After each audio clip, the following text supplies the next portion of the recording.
Assalamualaikum warahmatullahi wabarakatuh. Hai anak-anak ibu semua, gimana kabar kalian? Semoga kalian selalu sehat walafiat. Berjumpa kembali dengan Ibu Wiji dalam pelajaran bahasa Indonesia. Materi kali ini yaitu menyajikan teks deskripsi.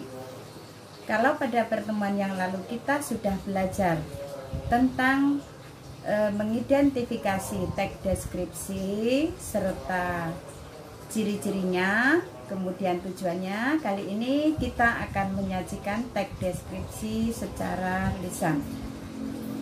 Adapun kompetensi dasarnya yaitu 4.2, menyajikan data, gagasan, kesan dalam bentuk teks deskripsi tentang objek, masih sekolah, tempat bersejarah, atau pentas seni daerah secara lisan dengan memperhatikan struktur kebahasaan baik lisan dan tulis. Sedangkan tujuan pembelajaran kita hari ini yaitu menceritakan secara lisan teks deskripsi tentang salah satu objek, yaitu tempat wisata. Secara tulis dan lisan, yang ibu merahkan adalah lisan, berarti nanti berceritanya secara lisan dengan memperhatikan struktur kebahasaan baik secara lisan maupun tulis.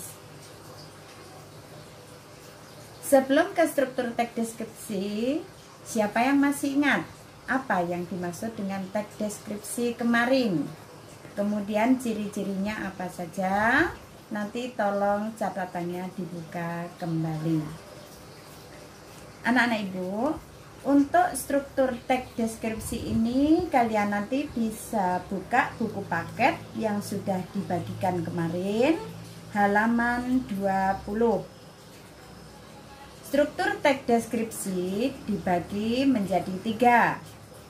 Yang pertama yaitu identifikasi atau gambaran umum. Apa sih isi dari identifikasi atau gambaran umum itu?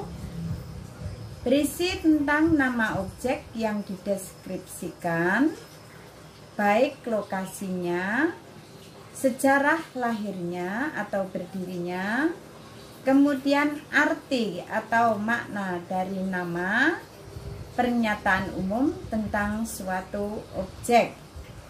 Contohnya, di Batam ini banyak tempat-tempat wisata. Contohnya, ada jembatan Barelang, ada wisata mata kucing, ada pantai Melayu, ada pantai Nongsa, ada pantai Pio Pio, juga wisata kuliner yaitu ada rumah makan Padang, Jawa, dan lain-lain. Kemudian bagian deskripsi bagian. Nanti dilihat lagi buku paketnya halaman 20 sampai dengan 21. Apa sih yang ada di dalam buku deskripsi bagian itu? Yaitu tentang perincian bagian objek berdasarkan tanggapan subjektif penulis. Contoh, misalnya kita berkunjung ke pantai Melayu. A. Warna. Objek apa yang dilihat penulis di sana? Misalnya, oh lightnya warnanya biru. Oh, pantainya warnanya coklat atau tanahnya coklat. Kemudian objek apa yang bisa didengar oleh penulis? Misalnya, di dalam pantai itu mendengar suara apa saja? Seperti apa suaranya? Contohnya bunyi ombak. Bagaimana bunyi ombak itu? Kemudian yang bagian C, apa yang dirasakan penulis setelah mengamati objek atau berkunjung ke tempat objek tersebut? Enak ya, misalnya menyenangkan atau kurang puas dan sebagainya. Yang ketiga yaitu berisi tentang kesimpulan atau kesan. Apa sih kesimpulan itu? Kesimpulan adalah hasil dari suatu pembicaraan. Setelah kita ke sana bisa menyimpulkan, oh pantainya sangat bagus, misalnya gitu. Kemudian kesan, apa yang terasa atau terpikir dan sebagainya setelah melihat atau mendengar sesuatu. Menyedihkan sekali ya cerita itu, contohnya seperti itu kesannya. Kemudian materi berikutnya yaitu menelaah penggunaan bahasa pada teks deskripsi. Pada pertemuan yang lalu kita juga sudah membahas tentang penggunaan bahasa dalam teks deskripsi. Supaya anak-anak ibu tidak lupa, coba perhatikan kembali penjelasan yang ada di sini. 1. Penggunaan kalimat perincian. Kemarin ibu mencontohkan, yaitu ibuku orang yang sangat baik. Kata yang bercetak tebal sangat baik, itu perinciannya apa? Kenapa ibuku itu dikatakan orang yang sangat baik? Misalnya karena dia tidak pernah marah, kemudian ringan tangan, suka membantu orang, dan sebagainya. Kemudian yang kedua, menggunakan kalimat yang menggunakan panca indera yang bisa dilihat, didengar, kemudian dirasakan. Yang ketiga, ini adalah hal yang baru. Penggunaan kata dasar KPTS. Siapa tahu pada waktu di SD kalian juga sudah pernah mendengar tentang penggunaan KPTS ini.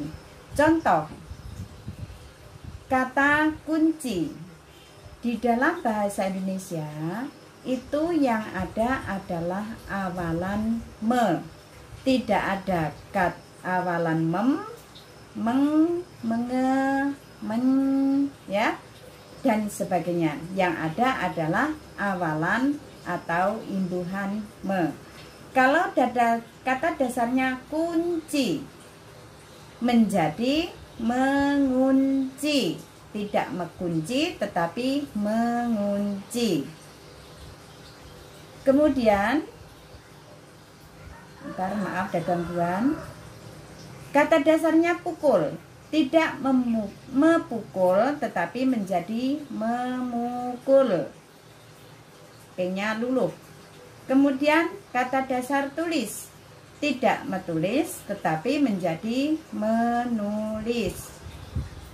Ada kata sapu, jika diberi imbuhan me menjadi menyapu. Nah, jadi KPTS-nya huruf itu adalah luluh, berubah. Kemudian apa sih perbedaan penggunaan kata depan atau awalan? Tarik kayaknya terlalu cepat.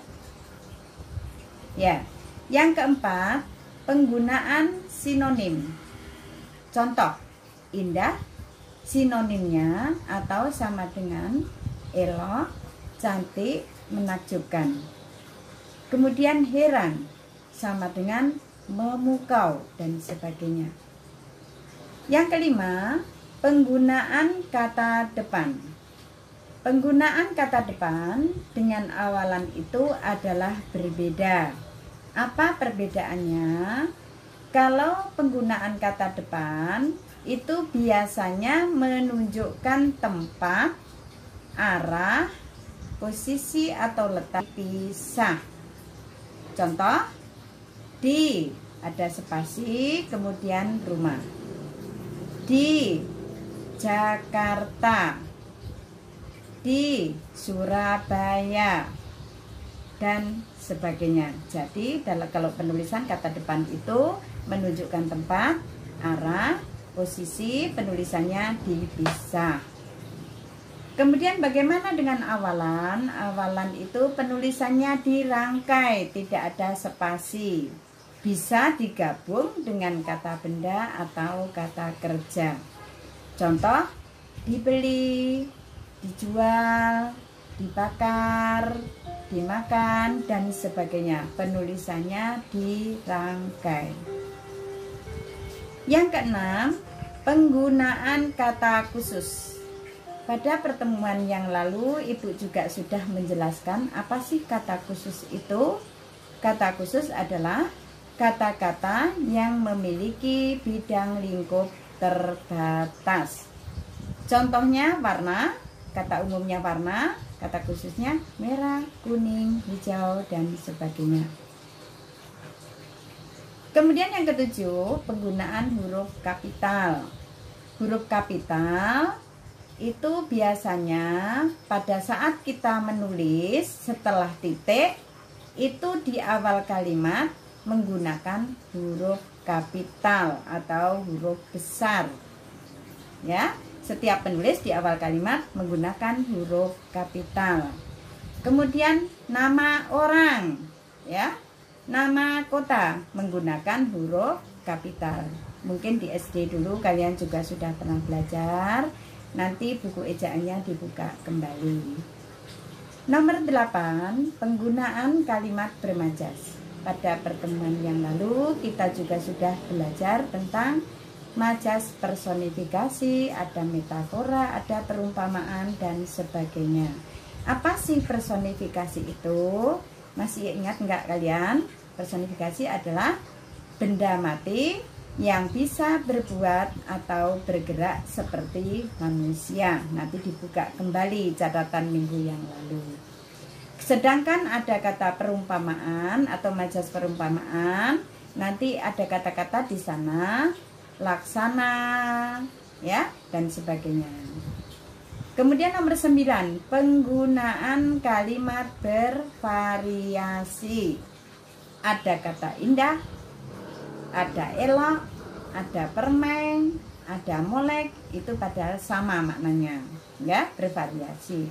Kemudian ada kata jernih, air lautnya jernih, bersih, dan sebagainya. Baiklah anak ibu, untuk materi ibu rasa cukup. Nanti bisa dibuka kembali buku paket yang sudah dibagikan dari sekolah, ya. Nanti dilihat kembali. Untuk tugas minggu ini, nomor 1, kerjakan latihan dalam buku paket halaman 24 bagian 2.5. Ibu lihatkan di sini halaman 24. Ini nomor halaman 24.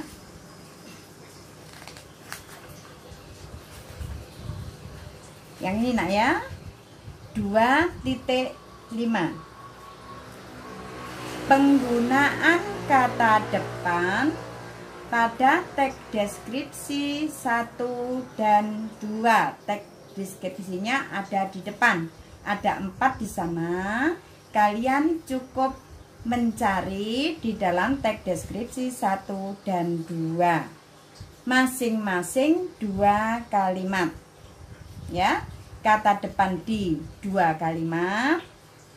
Yang di deskripsi 1, kata depan di 2 kalimat di teks deskripsi nomor 2. Kemudian kata depan dari di teks deskripsi 2, di teks deskripsi 2. Kemudian kata depan pada di teks deskripsi 1, 2, di teks deskripsi 2 ada 2 kalimat. Cukup menuliskan kalimatnya saja, bukan paragraf. Kemudian tugas yang kedua ada di buku paket halaman 26, yaitu 2.7. Yang ini nak, yang ini ya. Yang ini halaman 26, 2.7 saja. Perintahnya adalah daftarlah kata depan. Kalau tadi kalimat, sekarang kata depannya saja. Kata, bukan kalimat. Dan huruf kapital pada teks deskripsi 1 dan 2 masing-masing 3. Berarti nanti anak-anak ibu mencari kata depan di teks deskripsi 1 3, teks deskripsi 2 3. Ya, tuh. Kemudian yang menunjukkan arah, ya. Teks deskripsi 1 3, teks deskripsi 2 3 juga, ya, yang di sini. Ini ada kotaknya di sini. Nanti bisa dilihat bukunya masing-masing. Kemudian untuk tugas minggu berikutnya, ya, tugas untuk minggu berikutnya nanti ibu akan mengingatkan kembali melalui WA group. Setelah membaca beragam teks deskripsi, sekarang pilihlah salah satu tempat wisata yang pernah kamu kunjungi. Boleh di Batam maupun di luar Batam, ya. Pilihlah salah satu tempat wisata yang pernah kamu kunjungi. Ya, boleh di Jakarta, boleh yang ada di Surabaya, boleh ada yang di Padang, ya, terserah di mana saja yang pernah kamu kunjungi. Setelah itu, sajikan atau ceritakan secara lisan keindahan wisata tersebut di depan kelas. Menurut informasi, nanti pada pertengahan bulan Agustus insya Allah kita akan belajar tatap muka. Namun, seandainya belum belajar tatap muka, kalian nanti silakan anak-anak ibu bercerita dan divideokan dengan durasi minimal 2 menit saja. Jadi cukup singkat, ceritakan, kemudian divideokan dengan durasi minimal 2 menit. Maksimalnya 5 menit. Namun bagi anak-anak ibu yang tidak memiliki sarana untuk daring atau tidak ada kuota, silahkan kalian ke sekolah bersama orang tua menemui Ibu Iji, ya, mengantarkan tugas sekaligus bercerita. Nanti ibu akan mendengarkan cerita kalian itu bisa di dalam kelas, ya, bisa di teras sekolah. Jadi bagi yang tidak mempunyai kuota, boleh datang ke sekolah, ibu akan menerima dengan senang hati. Jadi tidak dipaksakan, tidak boleh meminta orang tua harus ada, ya nak, ya. Ibu menerima pembelajaran secara luring atau di luar jaringan. Tapi bagi yang mempunyai kuota dan tidak perlu pergi ke sekolah, bisa ceritanya itu divideokan. Syukur-syukur kalau kalian bercerita, bisa misalnya sambil berjalan-jalan dengan orang tua, pergi ke wisata Mata Kucing, kan lagi ada pasar jadul tuh, boleh di sana berceritanya, ya, sambil divideokan, orang tuanya suruh videokan. Tapi sekali lagi, ibu tidak memaksa. Bagi yang tidak punya sarana daring, tidak ada internet, tidak ada kuota, silahkan datang ke sekolah. Dengan senang hati, Ibu Iji akan menerima kalian dengan belajar luring. Saya kira hanya itu yang bisa Ibu sampaikan pada hari ini. Nanti Ibu ingatkan kembali pada pertemuan berikutnya, yaitu tugas yang bercerita ini. Apabila ada pertanyaan, anak-anak Ibu bisa bertanya lewat WA grup saja, tidak usah di japri. Siapa tahu pertanyaannya sama dengan temannya.